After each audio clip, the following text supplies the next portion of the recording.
ओम सच्चिदानंद रूपाय विष्णुत्पत्त्यादिहेतवे तापत्रय विनाशाय गोविंदाय नमो नमः। ओम कृष्णाय वासुदेवाय हरये परमात्मने प्रणतक्लेशनाशाय गोविंदाय नमो नमः।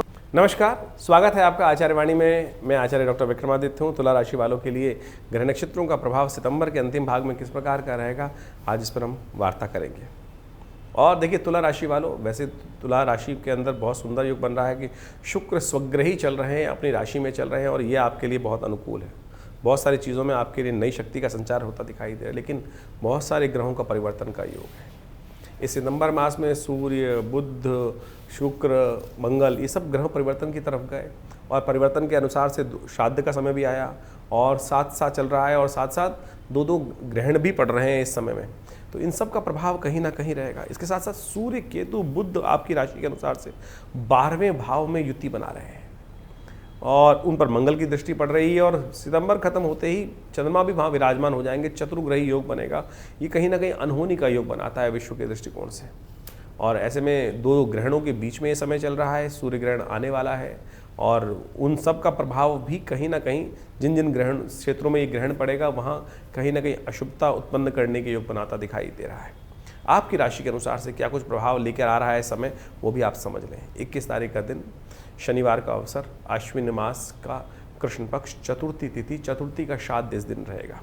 ये जानना बहुत ज़रूरी है कि श्राद्ध के निमित्त अवश्य कर्म करना चाहिए। बहुत सारे लोग भूल जाते हैं अपने पर्व, इन महत्वों को। शास्त्र में प्रमाणित है कि पितृ ऋण से निवृत्ति के लिए अवश्य अपने पितरों के निमित्त श्रद्धा का समर्पण करते हुए हमें श्राद्ध, तर्पण इत्यादि, ब्राह्मण भोजन इत्यादि अवश्य कराने का प्रयास करना चाहिए। जिस दिन चतुर्थी का श्राद्ध है अवश्य कराएं और अपने दिवंगत आत्माओं की आत्म शांति के लिए, पितृ ऋण से निवृत्ति के लिए छोटा सा कर्म है तर्पण। 2 मिनट लगते हैं। लंबा विधान ना करें तो कम से कम एक लोटे में थोड़ा तिल लेकर, थोड़ा जल लेकर अपने पितरों का ध्यान करते हुए इस पितृ तीर्थ से उनके निमित्त जल छोड़ दीजिए। गायत्री याद हो तो बहुत सुंदर है। पितृ गायत्री, देवता भिष्य पितृ भिष्य महायोगी विश्व एव च नमः सुधाय सुधाय नित्यमेव नमो नमः। और उनका ध्यान करते हुए तस्यै सुधा तस्यै सुधा तस्यै सुधा, इस प्रकार से तस्मै, यदि पुरुष है तो तस्मै सुधा तस्मै सुधा तस्मै सुधा, यदि स्त्री है तो तस्यै सुधा तस्यै सुधा तस्यै सुधा। हर व्यक्ति को अपने पितरों के निमित्त तर्पण करने का प्रयास करना चाहिए और जो भी इष्ट मित्र भी हैं उनके निमित्त भी आप कर सकते हैं। ग्रह नक्षत्रों का योग समझ लीजिए क्या कह रहे हैं इस दिन। 21 तारीख को ग्रह नक्षत्रों का योग आपकी राशि के अनुसार से दिखाई दे रहा है कि अच्छे मत वाले ग्रह रहेंगे, पॉजिटिव रहेंगे। पॉजिटिव रहते हुए कार्य करने का हम यदि कार्य करेंगे तो बहुत सुंदर तरीके से लाभ के योग बन सकते हैं। थोड़ी महत्वाकांक्षा बहुत ज़्यादा बढ़ रही होगी इस वक्त।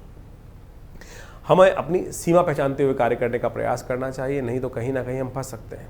जो शेयर मार्केट में काम करने वाले लोग हैं, किसी भी स्पेकुलेशन वाले बिजनेस में काम करने वाले लोग हैं, उनको बहुत सावधानी के साथ काम करना चाहिए, नहीं तो ये समय कहीं ना कहीं नेगेटिव भी हो सकता है। आने वाले समय में ध्यान रखते हुए कार्य करें। 22 तारीख रविवार, पंचमी तिथि, पंचमी का श्राद्ध इस दिन किया जाएगा। मृगशिरा के द्वितीय चरण में बृहस्पति का प्रवेश हो रहा है। चंद्रमा के साथ बृहस्पति स्वयं उच्च के होकर विराजमान होने जा रहे हैं और ये आपके लिए कहीं ना कहीं अच्छा रहेगा। ऐसे में थोड़ा सा सूर्य इत्यादि ग्रहों को भी देखते हुए चलना पड़ेगा। लाभ के योग हैं, बहुत सुंदर योग है, लेकिन थोड़ा सा रिजर्व रहेगा, बंधन में रहेगा मनोमस्तिष्क, लेकिन लाभ के योग बनते दिखाई दे रहे हैं। बस थोड़ी सीमा रखते हुए कार्य करें। जुए खेलने का प्रयास ना करें, दाव पे लगाने का प्रयास ना करें। सीमा में रहते हुए कार्य करेंगे तो बहुत सुंदर तरह से आपको लाभ मिल सकता है। 23 तारीख का दिन, सोमवार, षष्ठी तिथि और इस दिन कन्या राशि में चंद्रमा बुध का प्रवेश हो रहा है 10:10 पर और षष्ठी का श्राद्ध इस दिन रहेगा। जो गमन पितरों का आगमन षष्ठी के दिन हुआ उनके निमित्त ब्राह्मण भोजन, गौ ग्रास अवश्य, गायत्री जप, तर्पण इत्यादि अवश्य लोगों को करने का प्रयास करना चाहिए उनकी आत्म शांति के लिए।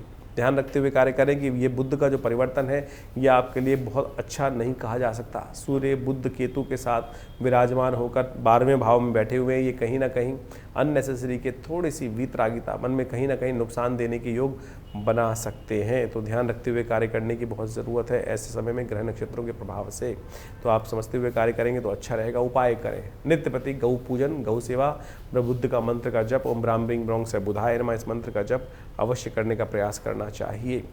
24 तारीख का दिन, मंगलवार का दिन, सप्तमी तिथि विराजमान है और इस दिन मिथुन राशि में चंद्रमा का प्रवेश हो रहा है, भाग्य में मंगल के साथ जाके विराजमान हो जाएंगे चंद्रमा। धर्म का उदय करना दिखाई देंगे, मनोमस्तिष्क में कहीं ना कहीं धर्म की तरफ इंक्लाइनेशन बढ़ता दिखाई देगा, धर्म की तरफ रुझाव बढ़ता दिखाई देगा, ये साफ दिखाई दे रहा है। ये बहुत अच्छा रहेगा। लेकिन ध्यान रखिएगा, जितना व्यक्ति धर्मात्मा होता है उसको अच्छे लोग दिखाई देते हैं, लेकिन सामने वाले दुर्जन कहीं ना कहीं नुकसान पहुंचाने का कार्य कर सकते हैं।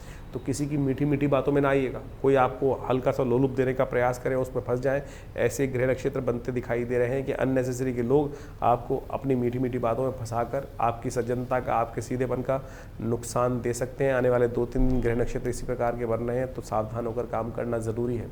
सप्तमी का श्राद्ध इस दिन रहेगा। सप्तमी का जिन दिन गमन हुआ, अपने पितरों के निमित्त अवश्य श्राद्ध तर्पण अवश्य करने का प्रयास करना चाहिए। बहुत सारे लोगों की व्यवस्था ऐसी होती है कि वो विधि नहीं समझ रहे हैं। वैसे तो आप सुंदर तरीके से उपयुक्त ब्राह्मण के द्वारा संध्या वंदन करने वाले ब्राह्मण को भोजन अवश्य करा सकते हैं, लेकिन यदि कोई नहीं है तो चिंता ना करें। विवेकानंद योगाश्रम में यज्ञ इत्यादि, गायत्री का यज्ञ, तर्पण और ब्राह्मण भोजन की सुंदर व्यवस्था है।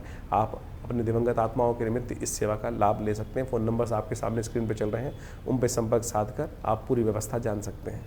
25 तारीख बुधवार का अवसर, अष्टमी तिथि, अष्टमी का श्राद्ध इस दिन रहेगा। ग्रह नक्षत्रों का थोड़ा ध्यान रखें।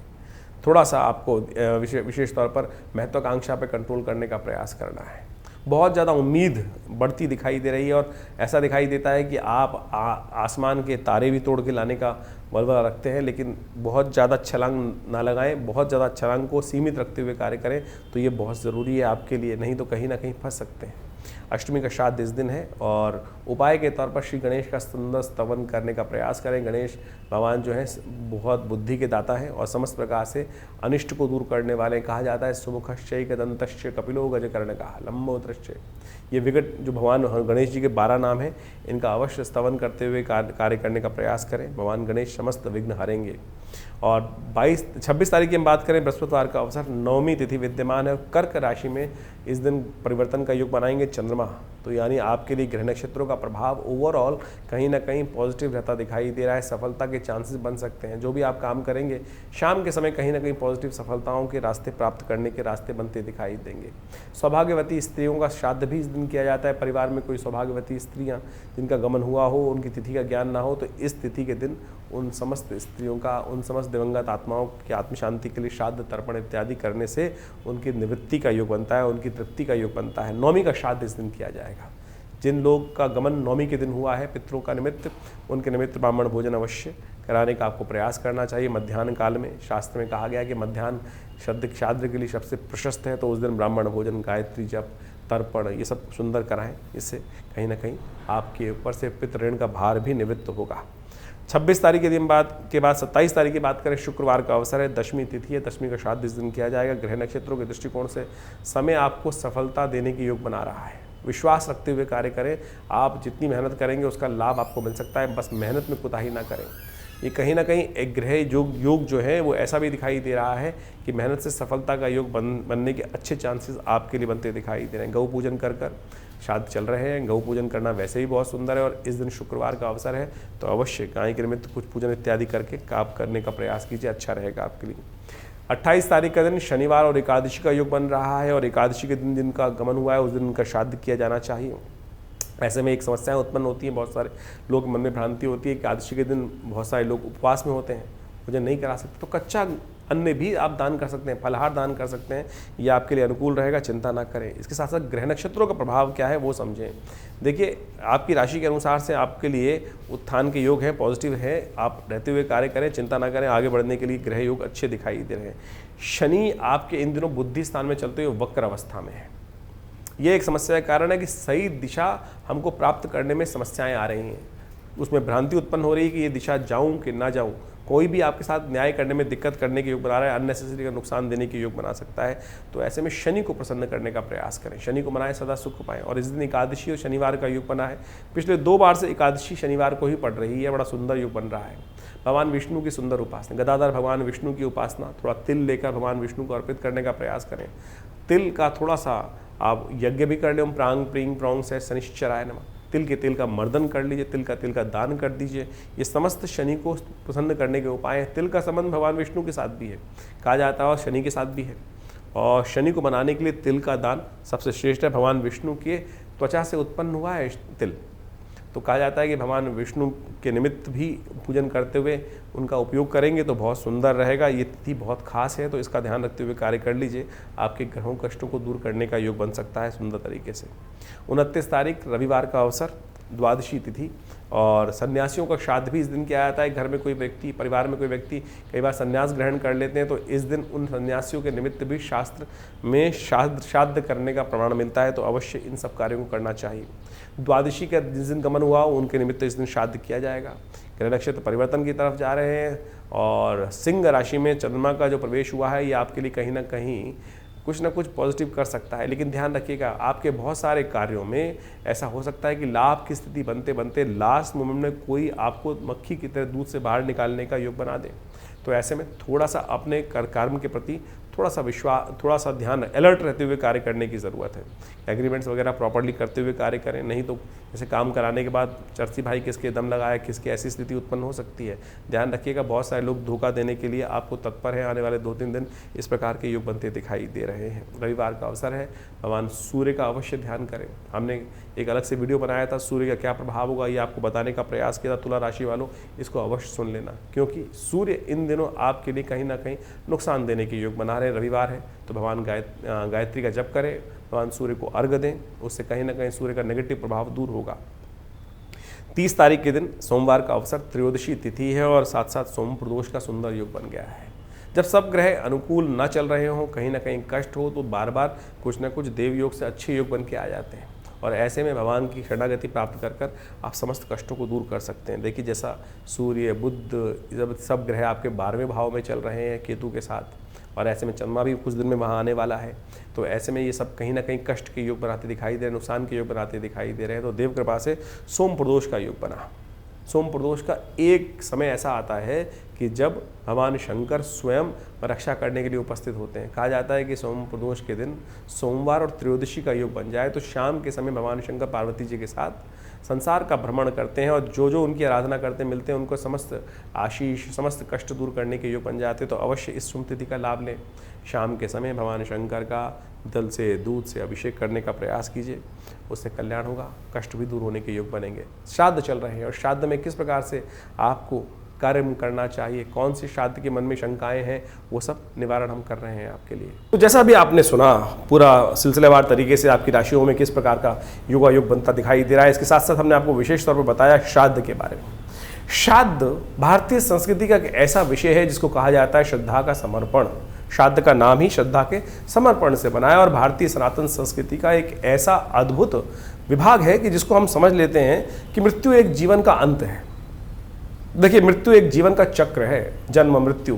इस संसार में न तो जन्म का चक्र कभी समाप्त होता है, ना मृत्यु का चक्र कभी समाप्त होता है। पुनरअपि जन्मम पुनरअपि मरणम शास्त्र में कहा गया है और आदि शंकराचार्य जी ने इसको प्रतिपादित भी किया है कि हम बार बार जन्म लेते हैं और बार बार मृत्यु को प्राप्त होते हैं। तो इसलिए ये जो हम सोच के आते हैं कि एक बीज को डाला, उसके बाद समाप्त हो गया बीज, उसके बाद जीवन की लीला समाप्त, उसके बाद कुछ नहीं, मृत्यु के बाद भी आगे बहुत कुछ है। पुनरअपि जन्मम, ये बात सैद्धांतिक तौर पर सत्य के रूप में शास्त्र में प्रतिपादित की गई है।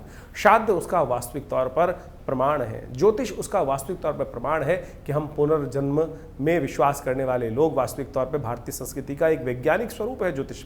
ज्योतिष के अंदर हम जब दशाओं को निकालते हैं, गतरक्ष, सर्वक्ष इत्यादि नक्षत्र की कैलकुलेशन करते हैं, तो उसके अंदर भुक्त भोग्य की व्यवस्था आती है कि कितनी दशा, कौन सी दशा नक्षत्र के किस अंश पे आपका जन्म हुआ है, किस वेला में आपका जन्म हुआ है, उसके अनुसार से उस नक्षत्र के अनुसार से कौन सी दशा में आपका जन्म हुआ, कितना भुक्त हो चुका था, कितना भोग्य बाकी है। यानी हम जब आप अपनी विंशोत्तरी दशा को देखेंगे अपनी जन्मपत्री के अंदर, तो वहाँ लिखा होता है जैसे किसी की दशा में कौन सी दशा में जन्म हुआ, तो कितना आप पूर्व जन्म में भोग चुके हैं और उसकी बैलेंस दशा जो है वो इस जन्म में आपको भोगने को मिलने वाली है। तो उसके हिसाब से पूरा यानी गतरक्ष सर्वक्ष निकाल कर आप सही समझ सकते हैं कि ये जीवन बार बार प्राप्त होने वाला है। तो उसी प्रकार से और पुनर्जन्म जो है वो इतनी जल्दी होता नहीं है, हमारे यहाँ शास्त्र में कहा गया है। बहुत सारे लोग भ्रांति के रूप में इस कथाओं को सुना देते हैं कि व्यक्ति की मृत्यु हुई, जीवन समाप्त हुआ और कुछ ही दिनों में उसका पुनर्जन्म प्राप्त हो गया। लेकिन शास्त्र प्रतिपादित करता है कि हर व्यक्ति को अपने, देखो 1 वर्ष तक तो आपको प्रेत योनि में ही रहना है जीवन समाप्त होने के बाद। जब तक आपकी उन्मासिक श्राद्ध पूरे नहीं हो जाएंगे, यानी 1 वर्ष तक, 1 वर्ष के बाद ही व्यक्ति प्रेत योनि से निकलकर पितृ योनि में जाता है, तो उस 1 वर्ष के अंदर तो प्रेत योनि होनी है, तो इतनी जल्दी पुनर्जन्म होना ही नहीं है। तो इस बात को हम समझें कि श्राद्ध किनको करना है किनको नहीं करना, ये तो भेद हो ही नहीं सकता। क्या स्त्री, क्या पुरुष, क्या छोटा, क्या बड़ा, हर कोई अपने दिवंगत आत्माओं की आत्म शांति के लिए श्राद्ध कर सकता है। जब हम श्राद्ध करते हैं तो वे देवताओं का श्राद्ध करते हैं, ऋषियों का श्राद्ध करते हैं। सप्त ऋषियों का श्राद्ध के साथ साथ हम ब्रह्मा, विष्णु, महेश इत्यादि समस्त ऋषिगण का भी श्राद्ध करते हैं, अवतर्पण इत्यादि करते हैं ना साथ में। तो इस बात को समझे, कोई भी किसी के निमित्त श्राद्ध कर सकता है। तो श्राद्ध इत्यादि श्रद्धा का समर्पण तो कहीं भी किया जा सकता है ना। तो आज बहुत सारे लोग कहते हैं कि भाई बड़े भाई कर लेंगे, छोटे भाई नहीं करेंगे। भाई कर लेंगे, स्त्रियां बहनें नहीं कर सकती। अरे कोई भी कर सकता है। राम की जब भगवान रामायण के अंदर इस कथा को बड़ी सुंदर तरीके से कहा गया है कि भगवान राम जब गया पहुंचे और उन्होंने वो श्राद्ध कर्म करने के लिए लक्ष्मण जी को हाट भेजा, दुकान में भेजा कि सामान लेके आओ, कि व्यवस्था करो, श्राद्ध करना है। और जब वो नहीं पहुंच पाए समय से, तो भगवान राम स्वयं लक्ष्मण जी को देखने गए। तब तक श्राद्ध का मुहूर्त ना निकल जाए, भगवती ने स्वयं वो श्राद्ध कर्म पितरों के निमित्त किया। तो जब सीता जी कर सकती हैं श्राद्ध स्त्री होते हुए, तो आप ये किस बात भ्रांति में बसे हुए हैं कि नहीं केवल पुरुष ही श्राद्ध कर सकते। शास्त्र, भारतीय संस्कृति स्त्री पुरुष में कोई भेद नहीं मानता है।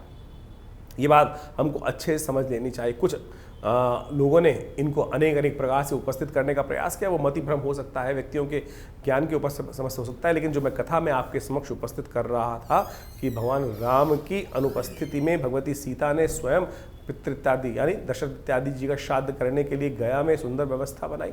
तो आप भी कोई चिंता ना करें इस बात को। विशेष तौर पे हमें अपने पितरों के निमित्त श्राद्ध करना चाहिए।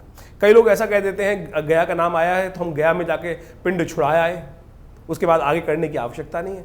अरे वहाँ के महात्म्य वर्णित है कि इतने सुंदर स्थल है कि यहाँ पर पितृ को मोक्ष प्राप्त करने का सुंदर रास्ता बन जाता है, उसकी आवश्यकता नहीं होती। लेकिन ये तो आपका श्रद्धा का समर्पण है। जब तक आप हैं तब तक अवश्य अपने पितरों के निमित्त 3 पीढ़ी तक पिता, पितामह, परपितामह यानी 3 पीढ़ी तक अवश्य हमको अपने समस्त लोगों का श्राद्ध करने की कार्य करने का अवश्य प्रयास करना चाहिए। मध्याह्न काल शास्त्र के लिए सबसे श्रेष्ठ है। यानी जिस तिथि को मध्याह्न काल में हो, उस तिथि जो मध्याह्न काल में जो व्यापनी हो उस तिथि, उसी में उस दिवंगत आत्मा जो गए हैं उनका श्राद्ध किया जाना चाहिए।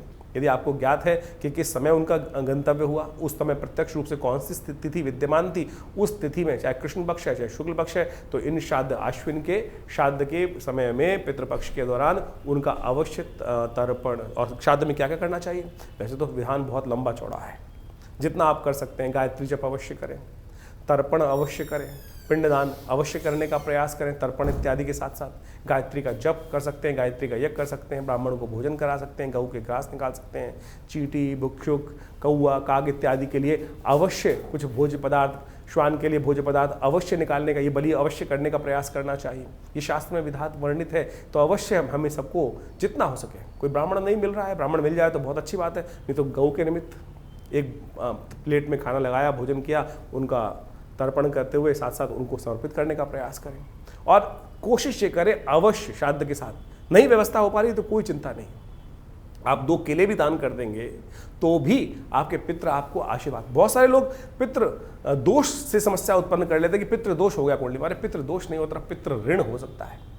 आप अपना कर्म नहीं करोगे तो पितृ ऋण के रूप में आपके जीवन में वो भार चढ़ता चला जाएगा। ब्याज दर ब्याज के रूप में आपके जीवन में वो ब्याज दर ब्याज, वो ऋण चक्रवर्ती ब्याज की तरह परेशान कर सकता है। लेकिन पितृ आपसे रुष्ट हो, ये बड़ी विचित्र बात लगती है कि पितृ रुष्ट हो गए। बहुत सारे लोग बोलते हैं पितृ रुष्ट। अरे माता पिता किसी से कभी रुष्ट हो सकते हैं क्या? ये सोचें कैसी विडंबना हमने डाल दी कि पितृ, लोग कह देते हैं ज्योतिषी जन्मपत्री दिखाने के पास गए और उसने भ्रांति मन में उत्पन्न कर दी कि आपके तो पितृ रुष्ट हैं। अरे माता पिता किसी से रुष्ट नहीं होते। आप उनका उपहास भी कर दो तब भी वो तो, लेकिन दोष है, वो इस प्रकार का दोष है कि वो आपको प्रकृति माफ नहीं करती। आपको पितृ आपके रुष्ट होना, लेकिन प्रकृति आपको उस जो आपने गलत कर्तव्य किया है वो ऋण, वो भार आपके ऊपर अवश्य चढ़ जाएगा। वो आपको ध्यान रखना चाहिए। तो ये बात प्रकृति के दत्त है। तो आप एक बात ऐसे समझे कि कोई पिता, किसी व्यक्ति ने, बालक ने पिता का उपहास भी कर दिया, शायद पिता उनको माफ कर देंगे। लेकिन वो प्रकृति जो है, वो कर्म का सिद्धांत जो है, वो आपके ऊपर भार के रूप में विद्यमान हो जाएगा। उससे हमें समझना चाहिए। एक छोटा बच्चा यदि पिता के ऊपर खेल रहा हो, पिताजी के ऊपर कुछ विष्ठा भी कर देगा, तो क्या पिता रुष्ट हो जाते हैं? माता पिता तो रुष्ट बिल्कुल होते ही नहीं कभी, जब प्रत्यक्ष नहीं हुए तो अप्रत्यक्ष रूप में जाकर हाँ दुखी जरूर होते हैं। घर में उत्सव चल रहा है, आपने गाना बाना सब कुछ किया, सब कुछ करा, लेकिन अपने पितरों के निमित्त कुछ एक थाली निकाली ही नहीं, उनको याद ही नहीं किया। अरे जिनके बिना हम जी नहीं पाते थे, जिनके बिना हम चल नहीं पाते थे, उनको इतनी विस्मृति हमने भुला दी कि हम उनको भूल जाते हैं। तो हमारे यहाँ भारतीय संस्कृति परंपरा है कि सबसे पहली थाली उनको उनके पितृ के निमित्त निकाल कर मिंस कर और किसी गरीब व्यक्ति को दे दिया। इतना ही तो करना है खाली, और कुछ नहीं तो जल दे दीजिए भाई। हर नित्यपति तर्पण यही नहीं श्राद्ध के अवश्य करें, पितृ निमित्तिक श्राद्ध बोला गया है। निमित्तिक श्राद्ध शास्त्र में 12 प्रकार के श्राद्धों का वर्णन आता है, और जो पावर्ण्य श्राद्ध इस वक्त हम पर्व में कर रहे हैं, पक्ष में कर रहे हैं, पावर्ण्य श्राद्ध के अंतर्गत आता है। और पावर्ण्य श्राद्ध के साथ साथ और ये समझें कि हम सब नैमित्तिक श्राद्ध भी तो करते हैं। नित्य प्रति श्राद्ध करना चाहिए, नित्य प्रति तर्पण करना चाहिए, नित्य प्रति जल देना चाहिए। जैसे सूर्य को जल देते हैं उसी प्रकार से अपने पितरों का ध्यान करते हुए ये देव तीर्थ है, आगे वाली उंगलियां ये पितृ तीर्थ है। अंगूठे और पहली उंगली के बीच का जो तीर्थ है, यहाँ एक लोटा जल लेकर तर्पयन्ताम तस्यै सुधा तस्यै सुधा तस्यै सुधा। यदि स्त्री है तो तस्मै सुधा और पुरुष है तो तस्मै सुधा तस्मै सुधा तस्मै सुधा। ये 2 देवियों का प्रादुर्भाव किया गया है ब्रह्मा जी के द्वारा। स्वाहा नाम की देवी यज्ञ की आहुति देवता तक पहुंचाती हैं, और स्वधा नाम की देवी आपके द्वारा अर्पित किया गया जो जल इत्यादि है, भोज्य पदार्थ इत्यादि हैं, वो आपके पितरों के तक पहुंचाती हैं। तो इसको अवश्य करने का प्रयास करना चाहिए।